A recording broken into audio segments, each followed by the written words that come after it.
hari ini lah. Ya, Milenial. dalam perspektif Nini Mama Sumatera Barat lah mungkin. Sahabat literasi, kembali lagi bersama saya Wahyu Hidayat di Wahyutun Channel, ataupun mungkin sobat milenial yang mendengar video ini dari funnel Instagram Trip Sumbar. Kali ini kita akan berbincang-bincang sore. Lokasinya ini di Taman Budaya, Pak. Di Taman Budaya Kota Padang, Sumatera Barat. Kali ini kita akan berbincang-bincang mengenai isu kekinian dari milenial ataupun hal-hal yang dirasa perlu bersama Mahabib Datua Manti. Satu-satunya Habib yang bergelar Datu ya. Itu sungguh luar biasa. Sekarang kita juga kehadiran kembali. Ini ada Bang Febri, founder dari Nusantara Coffee, dan banyak juga sebenarnya Bang Febri ini yang bisa kita gali sobat literasi. Untuk itu langsung saja sebelumnya mungkin terima kasih dulu buat Mahabib sama Bang Febri atas waktunya. Mungkin kita mulai dari apa tadi Bang kan? Bahwasanya kita akan membahas mengenai siapa milenial itu sebenarnya gitu kan. Dan apa nanti perbedaan generasi sebelum milenial. Mungkin kita nggak usah bahas baby boomer segala macam. Yang jelas sebelum milenial itu seperti apa, kalau bahasa awak ya kan. Sesudah yang milenial itu sebenarnya seperti apa. Karena terakhir mungkin awak mulai bahasa Minang sih kan, biar agak cair gitu. Mau bahasa Minang, mau bahasa Indonesia terserah gitu kan. Pokok bahasa awak. Bahasa awak. Terakhir yang bodanga mak kan dah laniskan. Mungkin itu tuh sosok birokrat mungkin karena menteri BUMN. Jadi Tokoh media ya Jawa Pos sudah mana. Mengatakan bahwasanya beliau pun belum bisa menjelekkan di milenial tersebut. Dari kemalasan ini nih nanti apa yang akan lahir gitu kan. Beliau belum bisa mengatakan generasi pemalas, generasi ini pasti ujungnya nanti ini nggak ada nih. Beliau masih mengatakan saya belum bisa mengatakan itu mungkin salah satu sosok yang bisa bukan jadi acuan makan, dalam artian beliau kan kalau media berarti memantau gitu kan.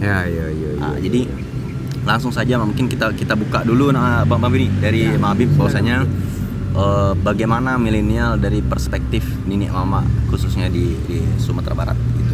Silakan Mahabib. Ya kalau kami mungkin tidak ada sebutan milenial di Minangkabau. Yang ada tuh kemenakan. Anak atau kemenakan. Nah, kewajiban kita tentu anak dipaku, kemenakan dibimbing. Iya. Jadi penamaan-penamaan yang dibari de orang luar itu artinya kan bagaimana orang mengkotak-kotakkan generasi, mengkotak-kotakkan angkatan, ya kan, memilah-milah antara keakraban, harmonisasi rumah tangga, harmonisasi kaum, harmonisasi generasi muda atau anak atau kemenakan.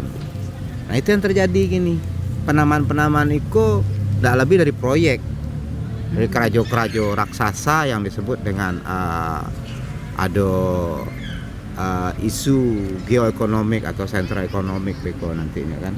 Arti ujung-ujungnya tetap bagaimana orang bisa dengan mudah digiring pada satu fokus ketaklukan ya. Awak izin sampai gulung. Lanjut. Gulung-menggulung kan biasa, karena dalam politik pun orang gulung-menggulung. Iya. Hari ini lagi gulung-menggulung. Apalagi hari kini kan. Nah persoalan gulung-menggulung itu banyak. Nah makanya orang tua merasa digulung generasi muda atau generasi muda merasa digulung orang tua. Iya. Nah persoalan-persoalan itu yang terjadi pada hari kini artinya tidak lebih daripada kesehari-harian, dan kita salah kaprah dalam memaknai kehidupan kita masing-masing gini kok. Kita ndak ngerti lah kita orang Indonesia atau orang A gini. Kita orang Minang atau orang A gini. Kan ndak ngerti. Makanya agak aneh ketika orang menyebut generasi milenial. Kalau orang Minang mah ada generasi milenial. Iya. Kalau dari Nini itu turun ke mama turun ke kemenakan. Ndak ada dari mama turun ke milenial, ndak ada itu. Jadi sekat-sekat itu lah yang seharusnya sebagai nenek mama membongkar. Karena nenek mama itu kan punya kewajiban. Nenek mama itu di Minangkabau yang utuhnya sebagai nenek mama itu tidak mungkin boleh dikecekkan hanya seketek haknya, tapi selebihnya adalah kewajiban. Kalau ada nenek mama merasa berhak di Minangkabau itu dipertanyaan nenek mama. Contoh, kalau awak tagak sako tentu dia tepu sako. Iya. Tugas dari mamak kepala kaum tentu menjaga memelihara. Iya. Sekalian nan berpucuk nan benyau, memelihara anak kemenakan, memelihara korong je kampung, Iya. sarato nagari. Iko sebenarnya tugas nenek mama. Apa nenek mama dapat bagian dalam hal itu? Nenek mama tidak mengelola wilayah kaumnya. Maka kemenakan-kemenakan yang padusi ketika babini, ya kan, menjadi kewajiban mamak kepala kaum atau mamak kepala waris. Batanyo ke sumandonyo kan, angku kok kawa para lima angku kawa para, anak angku tanam, alah lai pokok kawa tanam. Yang kedua, lima angku kawa tagak dangau. Iko ulayat kami kuah, disabun ulayat kaum. Di mana teraga? Itu bukti dari nenek turun ke mamak ke kemenakan. Nah kini ada ndak nan mode itu? Nah, jadi kewajiban bukan kemenakan yang akan menjalang mamak melulu ndak, tapi kewajiban mamak itu bagaimana dia mendatangi kemenakan. Karena tugasnya adalah kalau siang mencari-cari, kalau malam mendengar-dengar. Iya. Nah, artinya dicari anak kemenakan gua. Lai santoso hidupnya, lai ndak kurang sandang pangan jo papan yang kecil lagi ndak. Iya. Atau kebutuhan yang paling pokok daripada makhluk hidup. Itu kewajiban mama. Iya. Mama kok ndak punya hak untuk bisa mengelola wilayah kaumnya sekali lagi kan. Nah, dia hanya meminta kepada sumando-sumandonya atau suami daripada kemenakan yang padusi. Karena mama dia menjadi ayah di tampek bininya. Dan ini akan mengelola wilayah kaum bininya pula. Iya. Nah, ini mana milenial di Minangkabau kalau Tantang malah tak. di mana milenial?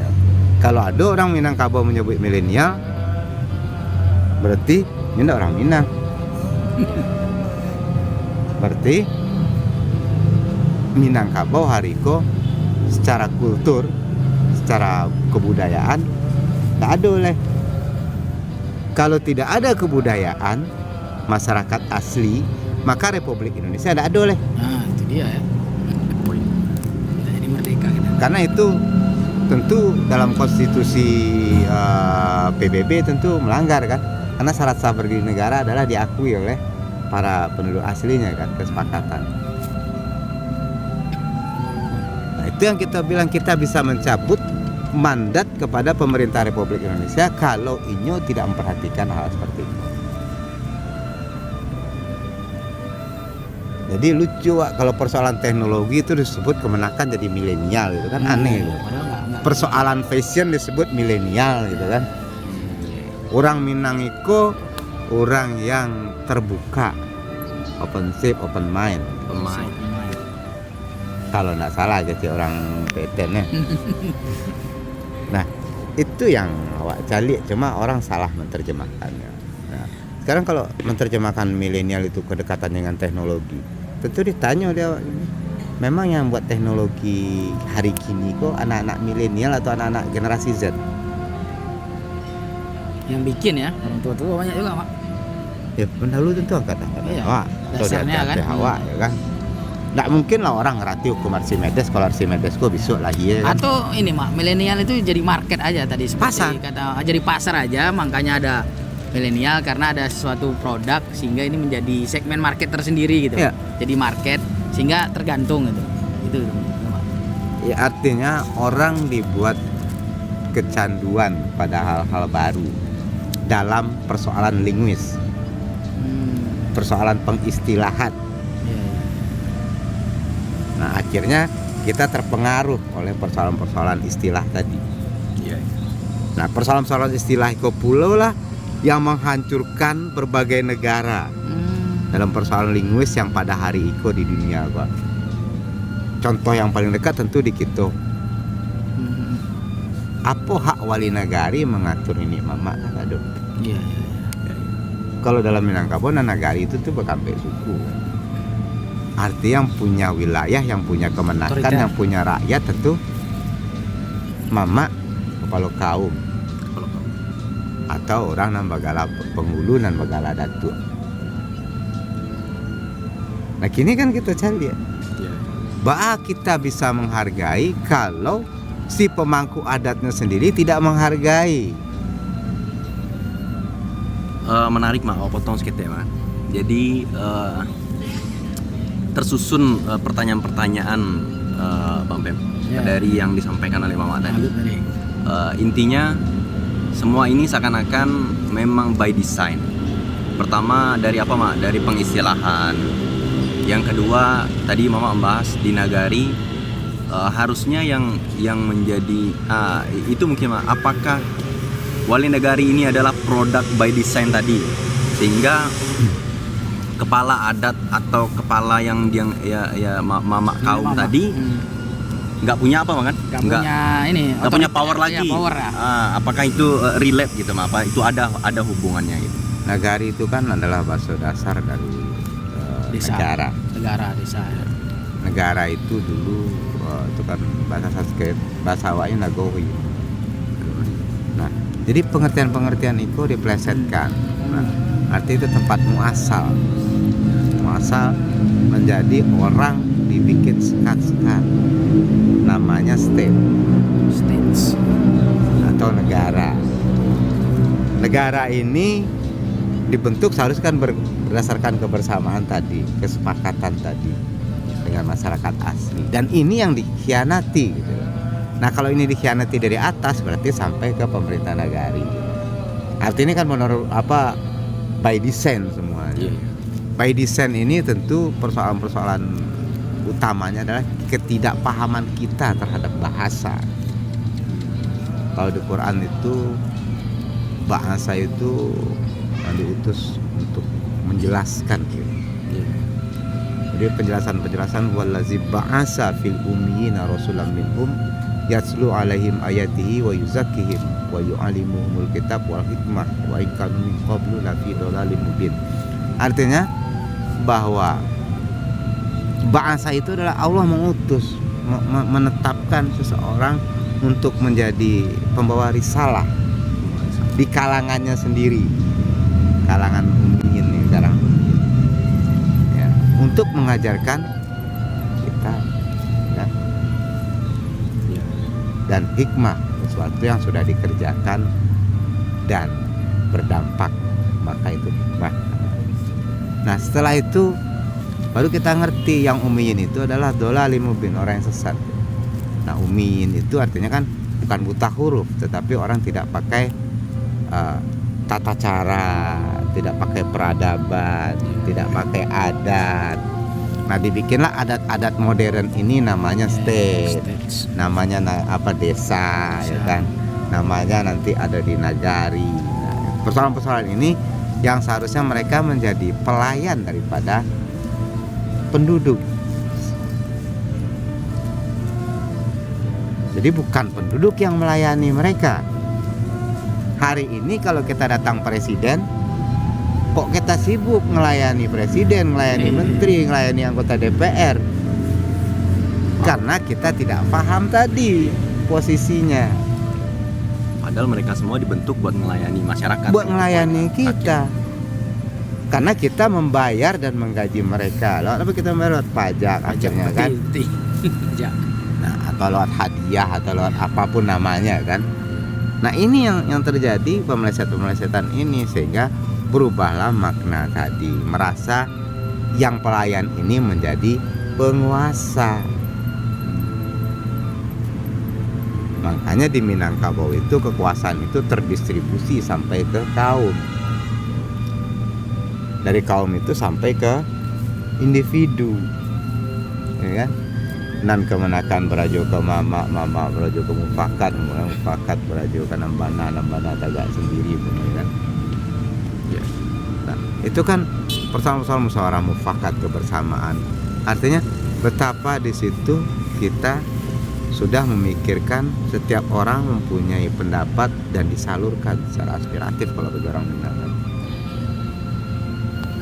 Makanya di balai adat itu memang mama yang harus duduk gitu kan. Harusnya sebenarnya kan kalau kita lihat perda yang baru provinsi yang tidak populer ini, Perda Nagari ini. Perda Nagari ya. Perda Nagari ini kan bahwa wali negari itu harusnya kan mandataris nenek mama. Tapi itu kan belum bisa karena kekuasaan partai politik. Orang dikotak-kotak lagi setelah negara, dalam sebuah negara dikotak-kotak lagi dengan partai politik. Maka kita diisukan dengan suatu bahasa yang paling keren, Bhinneka Tunggal Ika. Walaupun berbeda-beda, Tetap satu.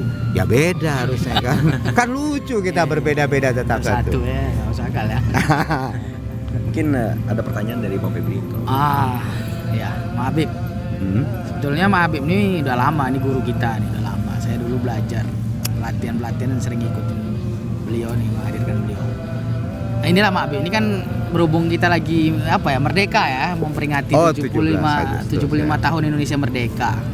Dan Mak Habib ini dulu kan belajar ketika masih muda ya, atau yang disebut-sebut sekarang milenial dulu, langsung kepada ketemu ya Mak ya, sempat ke founding father, salah satu founding father ketika di Jawa dulu ya Mak ya.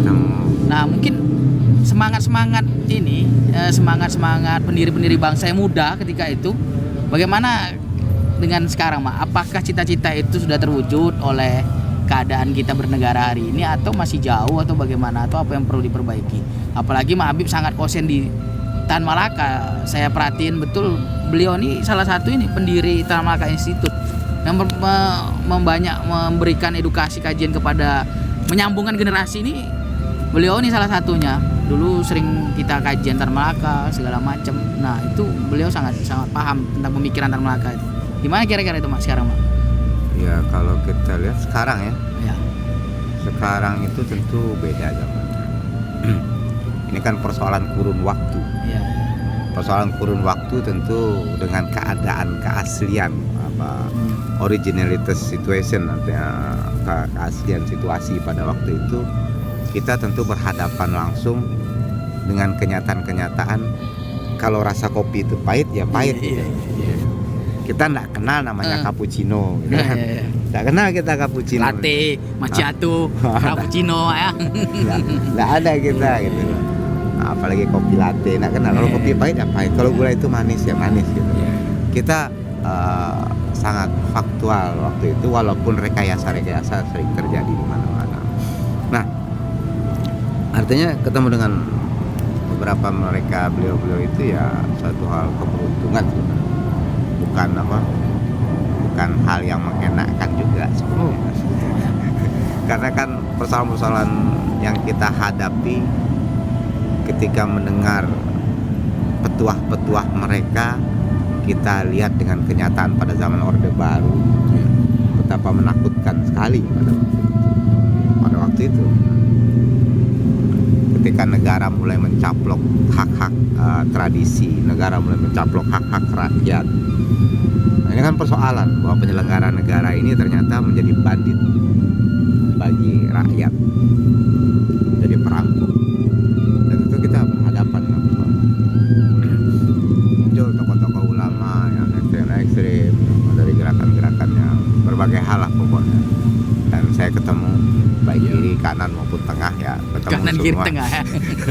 Dan menarik sebenarnya. Cuma kan yang membuat saya tidak tertarik setelah kita keluar dari lingkaran tersebut, lingkaran ketika kita harus mengitari kain sarung kan, kita harus keluar dari situ dan kita harus melihat diri kita dan siapa yang kita tinggalkan waktu itu, seperti apa kita di dalam itu waktu itu. Nah kalau kita sudah menarik satu kesimpulan, kita bisa mengerti ini desainnya siapa gitu. Termasuk desain-desain kemerdekaan. Nah kalau kita mau jujur, siapapun boleh protes atau gimana tentang 17 Agustus 1945.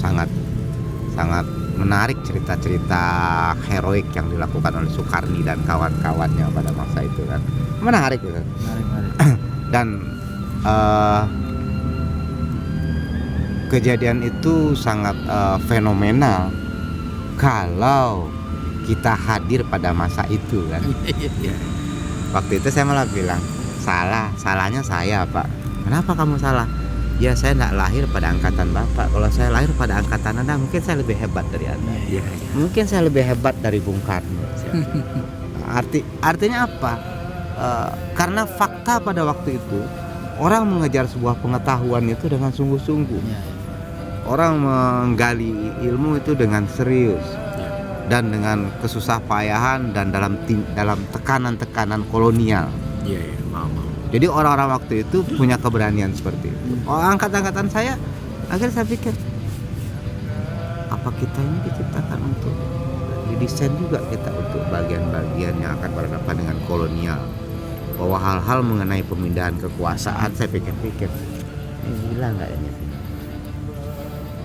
Ini bukan kemerdekaan yang kita bicarakan, tapi pemindahan kekuasaan, proklamasi kan bangsa Indonesia dengan ini menyatakan kemerdekaan. Nah, hal-hal mengenai pemindahan kekuasaan ini yang menjadi sebuah tanda tanya harus. Bukan buat saya sendiri. Ini persoalan linguis tadi. Nah, multitafsir jadinya orang tentang persoalan linguis tadi. Baru kita ngerti. Jadi apa yang dituju, apa yang sedang terjadi, siapa yang boleh memimpin dan siapa yang tidak boleh memimpin. 2/3 pendiri negara ini adalah orang Minang, tapi orang Minang tidak bisa jadi nomor 1. Saya tidak ngerti bahasanya, membahasakan tidak bisa atau tidak boleh gitu. Nah, makanya saya bilang bahwa kemerdekaan itu bukan sedekah. Kemerdekaan ini direbut, saya sepakat dengan Tan Malaka bahwa kalau merdeka itu 100%. Siap dari akar sampai akar. Oh iya, kita harus mengeluar. Makanya saya pernah bilang loh, kalau saya jadi presiden, ya saya akan melakukan embargo pada negara saya sendiri. Mungkin itu Kan bagian-bagian yang paling heroik daripada kita waktu kemerdekaan, merasa setelah proklamasi itu kita merdeka. Sementara di preambul bahasanya jelas, mengantar ke pintu gerbang kemerdekaan. Apa Anda tahu kemerdekaan itu halamannya seperti apa? Apa Anda tahu kemerdekaan itu rumahnya seperti apa? Ya, oke. Itu mungkin Bang Wiwi. Jadi ada muncul nih mungkin sama teman-teman walaupun udah gelap, cuman mungkin karena pembahasannya menarik, jadi mungkin tetap stay tune gitu, Bang Febri. Jadi ketika ada trigger mungkin bahasa milenial, kita pakai aja bahasa itu. Ada trigger bahasa milenial, bahwasanya di saat itu memang seperjuangan gitu. Bahkan Bung Hatta menanya, ini atas dasar apa kita nyatukan Nusantara? Atas sama-sama tertindas. Jadi simpelnya pertanyaan mungkin gini, Pak. Seandainya founding father tersebut, beliau ini hadir di era sekarang, apa perjuangan dan trigger atau yang bahasa Mama tadi ada hal yang menekan, apa itu gitu, Pak? Ya, kita hormati dengan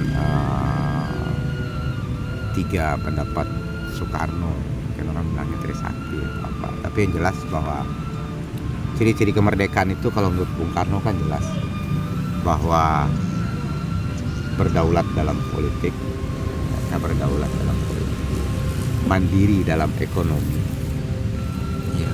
Terus berkepribadian dalam kebudayaan. Nah, kira-kira dari 3 hal yang disampaikan Bung Karno, apakah kita berdaulat dalam politik? Jelas tidak. Apakah kita mandiri dalam ekonomi? Sangat bergantung. Apakah kita berkepribadian dalam kebudayaan? Tergerus, Mak. Silang. Masih adakah Indonesia yang merdeka hari ini? Nah itu dia, Mak. Kalian Iya. sudah teriak-teriak merdeka, no? Iya, merdeka. Kalian hanya diperagakan soal fashionable oleh Presiden Republik Indonesia. Ya kan? Bagaimana mencita rasakan lewat pakaian, pada gestur-gestur tubuh yang aneh gitu kan. Pada pidato-pidato yang kalau Anda ngerti linguis pasti tidak ada sinkronisasinya. Pertama dalam bidang ekonomi kita akan meroket sekian, tapi ternyata kementerian bilang kita minus lagi pada kuartal ini. Sesi takutnya kan. Terus negara ini seperti komputer gitu kan, sedang hang. Kalau sedang hang ya operatornya dibunuh, kalau enggak ditukar operatornya.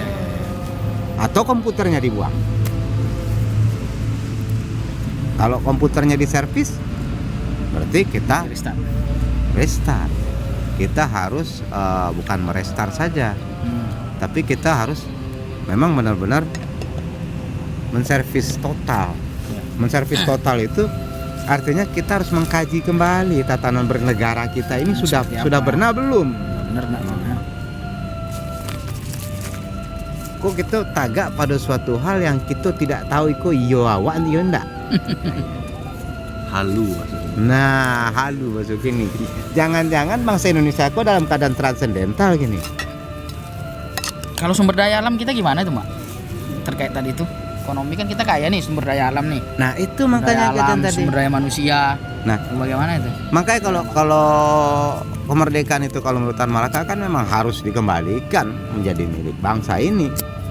Apapun ya tidak boleh orang lain ikut campur di dalamnya. Kenapa saya bilang kalau saya jadi presiden saya embargo negara ini dan mengusir diplomatnya dulu, kita benahi dulu dalam negeri. Begitu kita selesai, kalau Anda mau kerjasama dengan kita, nih kontraknya. Ini perjanjian dengan kita. Kita harus daur ulang dengan ketegasan sikap. Nah, ketegasan sikap inilah yang dihancurkan. Nah, bahasa-bahasa hukum ini adalah bahasa-bahasa yang bisa ditukar setiap saat. Karena hukum tertinggi itu berada di moncong para politisi. Apa karena ini, Mak? Hukum kita masih pakai adopsi hukum penjajah kita dulu, Mak? Penjajah sendiri pakai hukum kita juga. Oh gitu ya. Kayak KUHP kan masih produk ini dulu, Mak, ya sebetulnya. Ya kalau yang lengkap masih masyarakat hukum adatnya tentu Minangkabau. Nah itu maksudnya kan. Bagaimana hukum-hukum itu, Minang itu diadopsi menjadi hukum internasional? Ya, karena kan di situ jelas tuh hukum kita punya hukum kan. Iya. Yang bicara soal persamaan hak, persoalan apa jauh sebelum Montesquieu lahir kita sudah melakukan. Iya itu. Jauh sebelum Karl Marx, Engels dan lain-lain kita sudah mengerjakan. Coba bayangkan kita sudah punya Minangkabau yang utuh. Orang Minang itu adalah kapitalis yang mengelola kapitalnya secara komunis. Ya kan? Tatanan kehidupannya sangat sosialis kan? Formula jadi. Itu yang adat Minang. Makanya Harato Pusako itu adalah kapital. Land itu tanah sebagai kapital kan. Di dunia manapun kita tanya maka tanah adalah kapital. Aset lah. Aset, modal. Nah modal kita kelola secara bersama kan. Tidak ada kepemilikan tunggal. Maka tadi saya bilang selaku nenek mama dia bukan pemilik tunggal. Dia tidak berhak menjual. Menggadai pun harus 4 syarat yang dilakukan. Makanya kemarin saya ditanya, ini orang mau jual tanah gimana bang? Saya bilang ya, emang bapaknya bikin tanah bang? Atau dia datang ke sini bawa tanah bapakmu, kakekmu?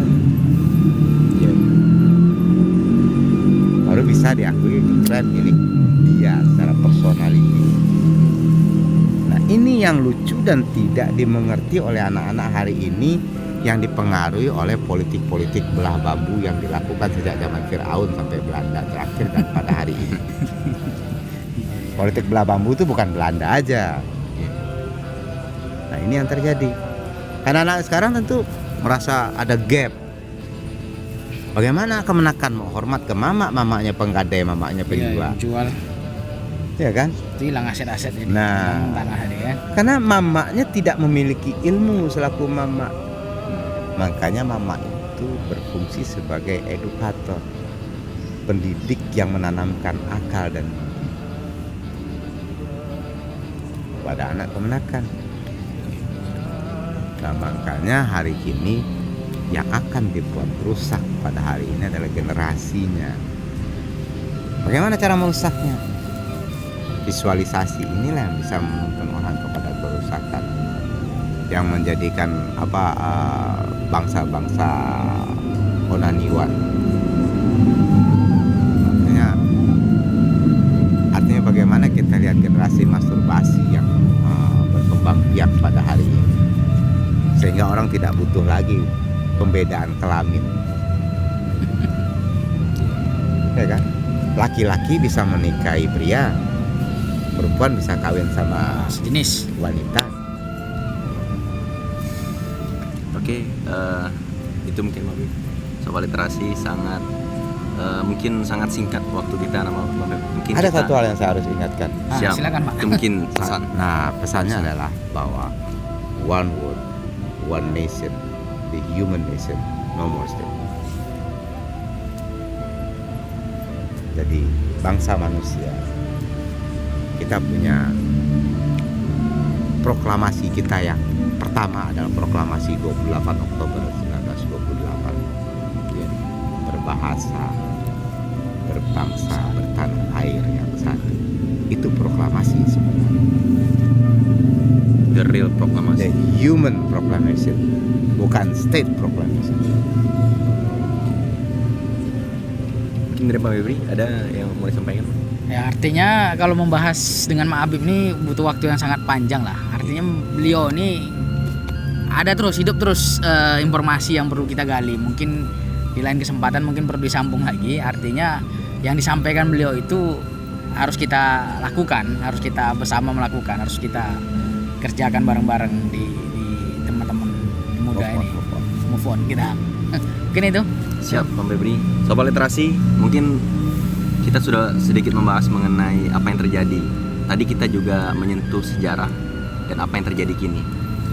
Untuk ke depan mungkin kita bersama Mabib dan Bang Febri juga kita akan bahas mengenai bagaimana masa depan dan bagaimana kita menyikapi masa depan. Mungkin itu dulu. Jika ada salah menimbulkan. Assalamualaikum warahmatullahi wabarakatuh. Waalaikumsalam. Terima kasih banyak Mabib, Bang Febri.